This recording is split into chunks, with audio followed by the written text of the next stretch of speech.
It is 3 o'clock in the morning, February 3rd, 1945.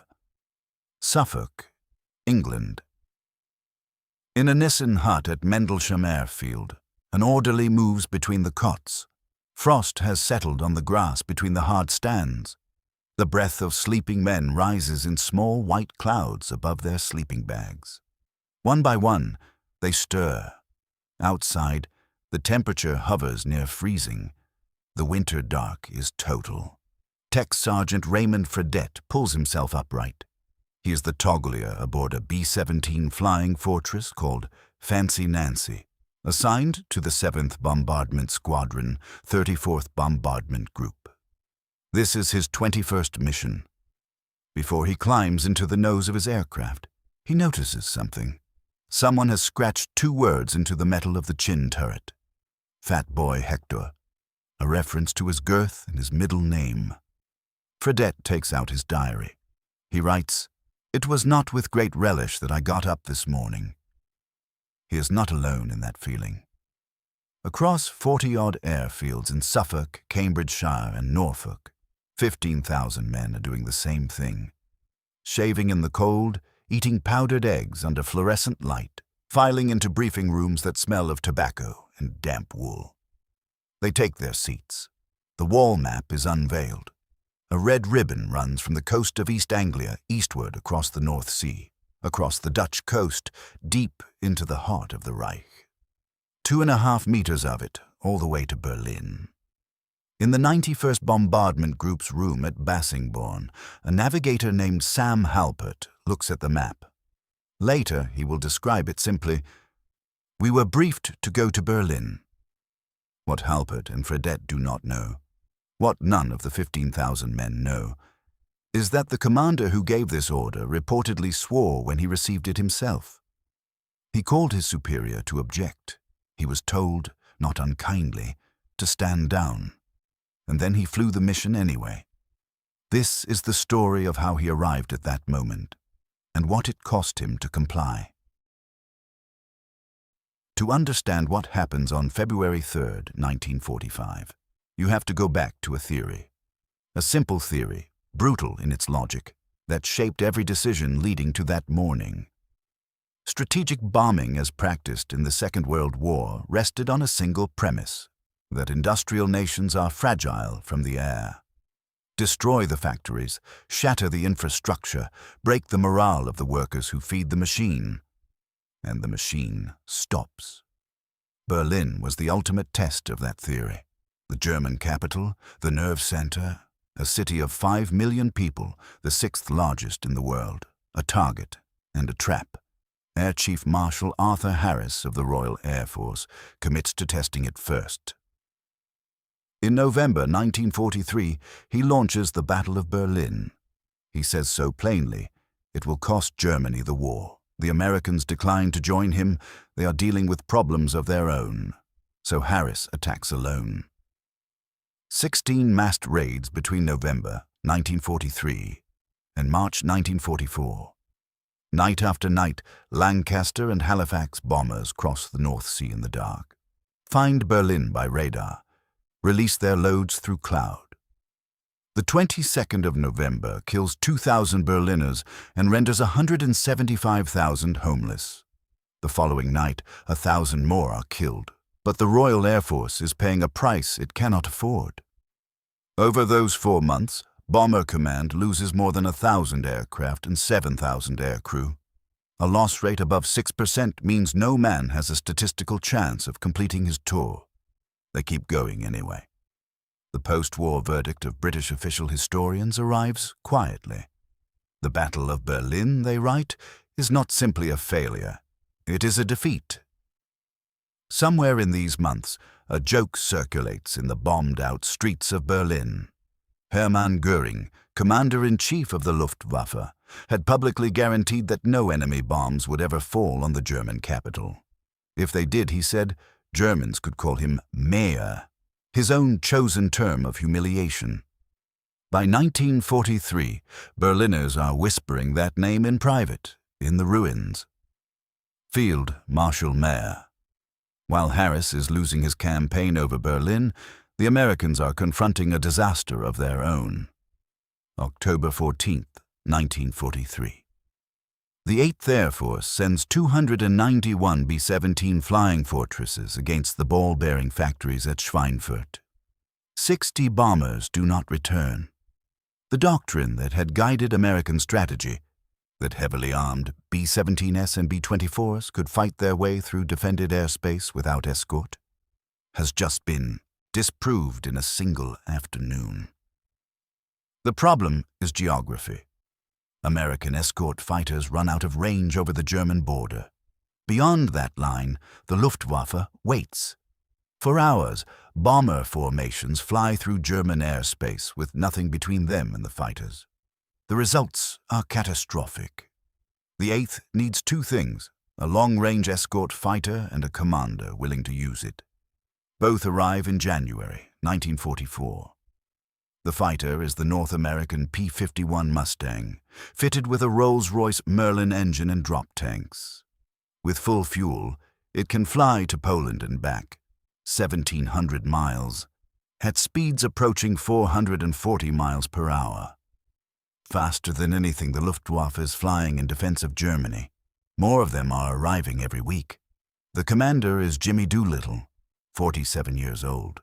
Compact and square-jawed, broad through the shoulders, with the economical movement of a man who has spent his life in cockpits.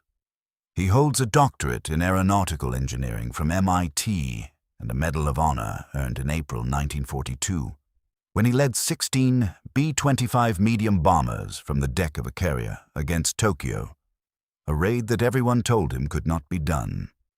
He had pressed ahead then. On January 21, 1944, 3 days after taking command of the 8th Air Force, Doolittle sits down with his staff. His announcement is brief and immediately controversial. American fighters should not simply shield the bombers. They should hunt the enemy. Go forward, find the Luftwaffe wherever it is and destroy it. His bomber commanders are not pleased. Some call him a murderer. Some call him a killer. He presses ahead. The first test on a grand scale comes on March 6, 1944. The target, Berlin itself. 563 B-17s and 249 B-24s are assigned to the mission. Together with their fighter escorts, nearly 800 aircraft in total, it is the largest American air operation yet attempted. That morning, at a P-51 base somewhere in southern England, a pilot describes what greets him in the briefing room: a 2.5-meter red tape stretching from their base all the way to the German capital. Starting at 0750, the bombers lift off from their fields across eastern England. Group by group, they climb through the overcast, assembling into combat bomb wings. As they cross the Dutch coast, Mammoth and Wasserman radar stations in Holland and Belgium are already tracking them. The reports flow back to fighter control bunkers inside Germany. The controllers begin positioning their forces. The Luftwaffe has time. American bombers must fly for hours to reach their targets. By the time the formations cross into Germany, German fighter controllers have had 4 times as long to prepare as RAF pilots had during the Battle of Britain. They know what is coming. The battle begins in earnest over the Dutch border. Over Germany, the fighting intensifies. The Luftwaffe commits its twin-engine units, its heavy fighter groups, its best remaining daylight assets. They run into the P-51s. Nachtjagdgeschwader 5 sends 14 Messerschmitt 110 night fighters into the battle. 10 of them do not return. Zerstörergeschwader 26 sends 18 aircraft. 11 are lost. Hauptmann Hugo Frey of Jagdgeschwader. 26 confirmed American heavy bomber kills, one of the Luftwaffe's most decorated aces, is shot down and killed when his Focke-Wulf 190 takes return fire from the bombers. The twin-engine fighter units that have spent the war hunting bombers have just been destroyed as a daylight combat force. They will not appear in that role again. For the Americans, the day carries a different name. 69 B-17 and B-24 fail to return. 336 more land damaged. The losses are a new record for a single 8th Air Force mission. The men who survive it call it Black Monday. The bombing itself accomplishes almost nothing. None of the primary targets are struck effectively. As an industrial mission, March 6th is a failure. But that assessment misses what actually happened. During March 1944, the Luftwaffe defending Germany loses 356 fighters destroyed and 163 damaged. More critically, it loses 219 pilots killed or missing. The flying training organization is already short of aircraft, instructors, and fuel. It cannot replace losses on this scale. The 8th replaces its bombers before the ID month is out. The factories in America are running around the clock. The training pipelines are full. The dead pilots cannot be replaced by any decision made in Berlin because the infrastructure to replace them does not exist. What the men who flew March 6th do not know, what the planners who ordered it do not know, is the full weight of what they have just done. 3 months later, on June 6, 1944, Allied forces land on the beaches of Normandy. The Luftwaffe does not appear over those beaches, not in any meaningful strength. The air superiority that made D-Day possible had been purchased here, over Berlin, in an operation that looked from the outside like catastrophe, the turning point that nobody recognized as one. By January 1945, the shape of the war has changed beyond recognition. The Red Army's winter offensive has driven through Poland and is now within 130 miles of Berlin.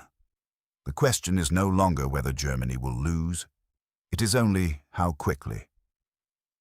In the headquarters of the United States Strategic Air Forces in Europe, General Karl Spaatz revives an operation that has existed in planning form for months.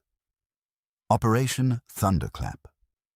An all-out assault on German morale, centered on Berlin, intended to demonstrate Allied solidarity with the Soviet advance and sever the transport infrastructure feeding the Eastern Front.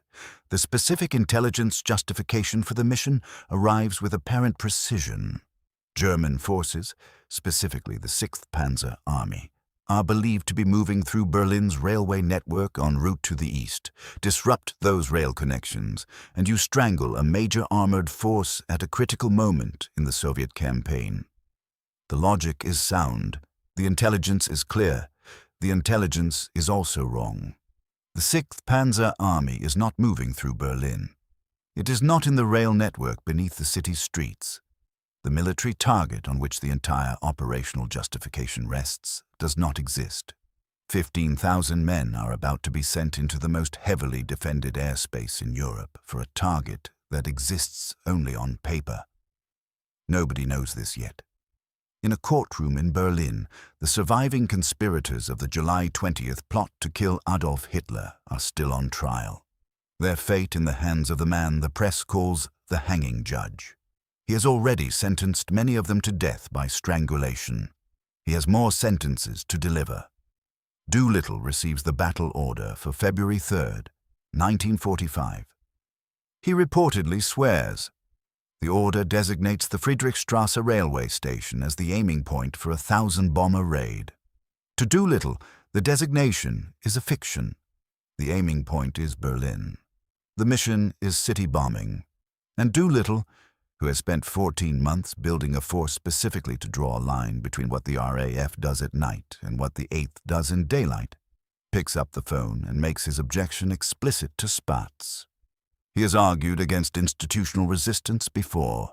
He had done it in January 1944, when his own bomber commanders called him a killer. He makes the argument again now, that precision bombing and area bombing are different things, morally and practically, and that what is being asked of him is the latter dressed as the former. Spaatz listens. A staff officer present recalls that hackles were raised, and that Spaatz told Doolittle, in a not unkind way, to shut the hell up. Eisenhower and Spaatz have made the calculation. Allied unity with the Soviets requires a visible American contribution. The political requirement supersedes the tactical objection. The mission flies. Years later, the historian Conrad Crane will offer a verdict that the February 3rd raid is the moment the American Air Force says, clearly and without ambiguity, that it is willing to destroy a city. That this is what disturbed Doolittle. The abandonment of everything that, in his view, made the 8th different. And then Crane adds quietly, once you've done that once, it makes it easier to do again. It is still 3 o'clock in the morning on February 3rd, 1945. Ray Fredette is eating powdered eggs in the mess hall. His diary entry is already written. In a few hours, he will climb into the nose of Fancy Nancy and take his position in the chin turret that someone has marked with his name. 21st Mission. Across East Anglia, the accumulation of men and machinery required to move 1,000 bombers is in motion. In Suffolk and Cambridgeshire and Norfolk, crews are sitting in rows in briefing rooms, watching ribbons stretched across wall maps toward the same city. Sam Halpert, looking at the board in the 91st Bombardment Group's briefing room at Bassingbourn, takes in the route in silence. 2.5 meters from the English coast to the heart of the Reich. Around 8 o'clock, the first engines start. 4R, 1820, Cyclone engines per aircraft, multiplied across dozens of airfields. The sound builds from a distant rumble to something felt in the chest. B-17s roll along pierced steel plank taxiways in the winter half-light and point themselves into the wind. One by one, then in groups, then in streams, they lift off and climb through the overcast over East Anglia, assembling into formations by unit and wing in the cold air above the clouds.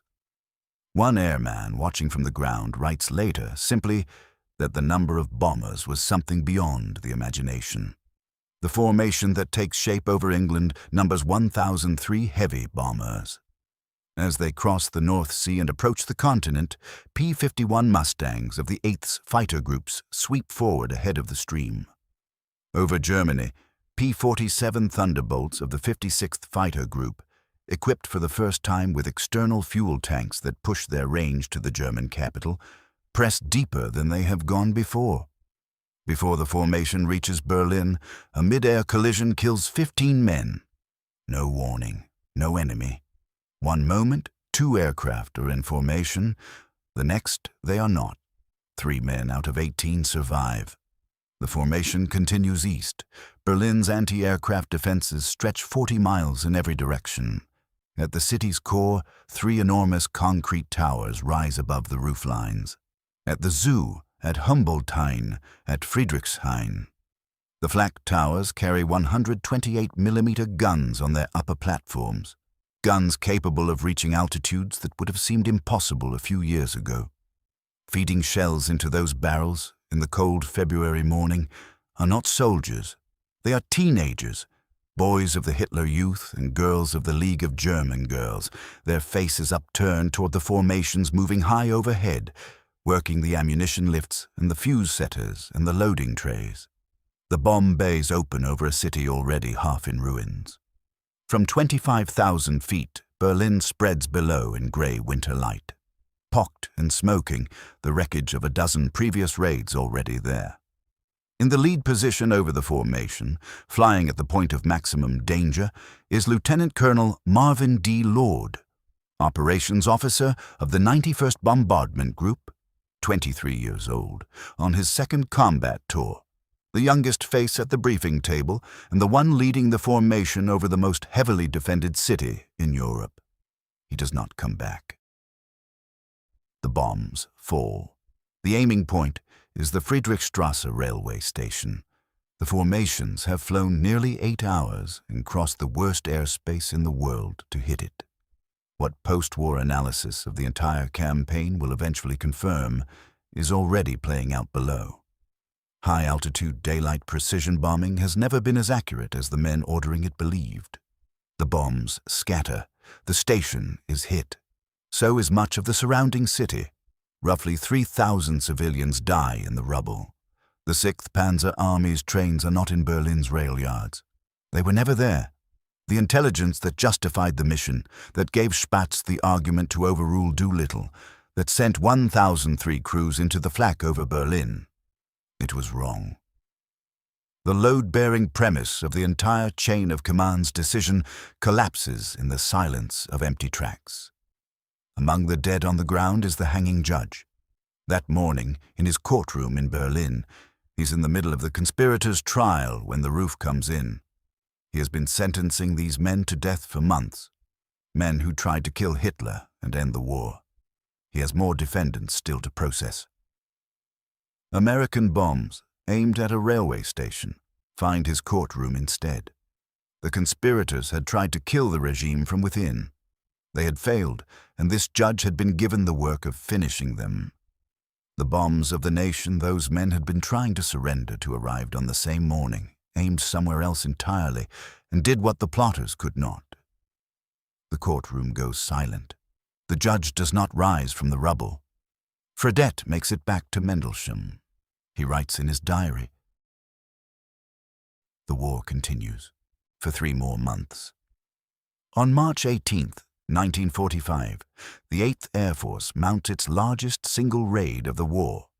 1,329 bombers over Berlin, over 700 fighters, 30 Me-262 jets tear through the formations and shoot down 7 B-17s in 8 minutes, a capability that arrived too late to change anything. By April, the 8th is running out of targets. By May 1945, 1.7 million Berliners, 40% of the city's wartime population, have fled.